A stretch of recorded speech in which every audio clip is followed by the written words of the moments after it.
Komið sælir, kæru bóðamenn. Það þema í gangi hérna hjá okkur og það svolítið fólkið í því að sömu spilin að koma upp fyrir mörg merki. Stundum það bara þannig og því ekkert að horfa fram hjá því.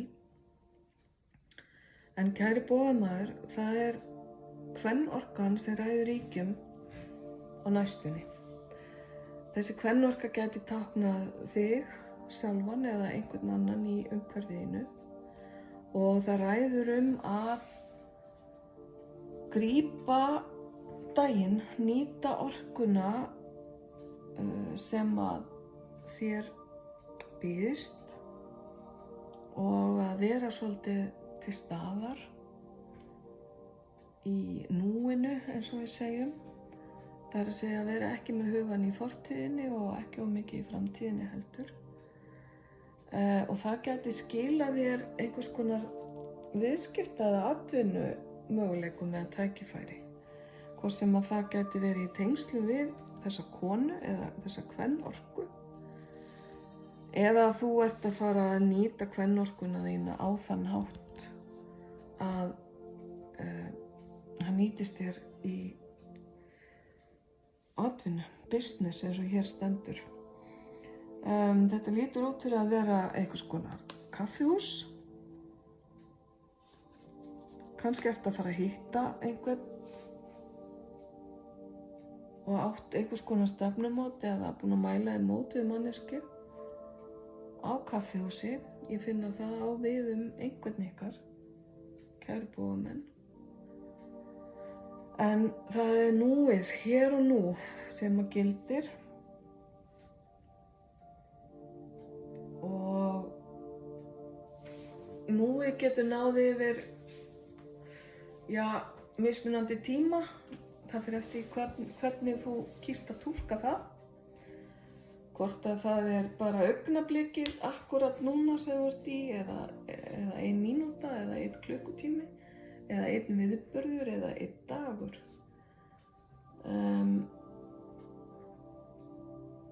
Það eitthvað sem að kemur til þín á næstunni sem að mun útskýra það eða hafa einhvers konar meiningu fyrir þig varðandi það. Kvennorka þessi, hún er sterk og falleg og kvennorkan laðar að sér orku úr umhverfinu. Þannig að ef til vill ertu að fara að eiga samskipti við fólk sem að finnur að þú ert manneskja sem að gott að leita til eða gott að tala við og reyndu þá að nýta þá orku bara eins og þér hentar til góðs og til að gera samninga varðandi atvinnu til dæmis eða einhvers konar viðskiptatækifæri. Ok, kæru bóðamenn.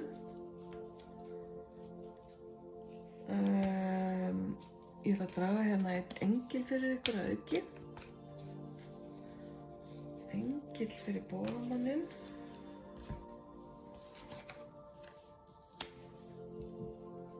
Tengjast náttúrunni. Að tengjast náttúrunni. Með því að eyða tíma utandyra eða í náttúrunni, þá muntu fyllast nýrri orku og fá ýmiss konar hugmyndir. Þannig að náttúrun eftir að veita þér innblástur og orku innspýtingu. Ef þú hefur verið þreyttur, kæri bóðamaður, eða orkulaus eða orkulítill. Náttúran gerir þetta alltaf þegar við getum verið út í náttúruna okkar forsendum. Það að segja án þess að þurfa að vera glíma við einhver ógnarveður eða eitthvað slíkt. Þá veitir náttúran alltaf orku og eykur yfirleitt vellíðan á allan hátt. Þannig að þetta spil mælir með því að þú tengir þig við náttúruna Þú þarft ekki að fara langt. Það gæti verið nóg fyrir þig að fara út í garð eða næsta lystigarð eða labba niður að næstu fjöru og teyga að þér sjávarloftið sem ég vona að þú hafir aðgang að. Það er ekki margar náttúrulega fjörur eftir á höfuðborgarsvæðinu allavega.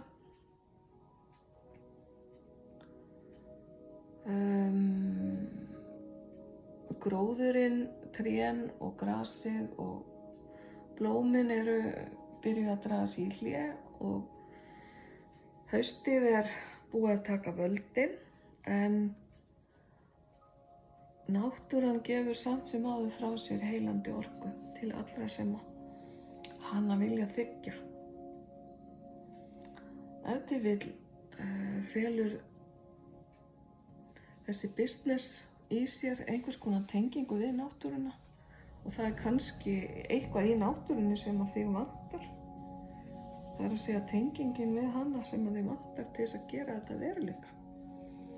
Það er ýmislegt sem kemur upp þegar að ég skoða þann part.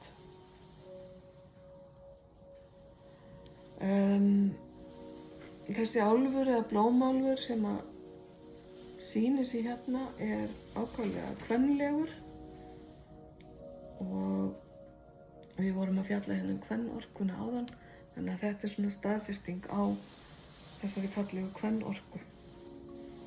Og nú lætur náttúran aðeins til sín taka hérna í kringum mig. Það fyrir að bylja ansi vel á glugganum hérna sem ég sit við. Bið ykkur afsökunar ef að þið heyrið það vel að það trufli. Annars ætla ég að láta þar við sitja.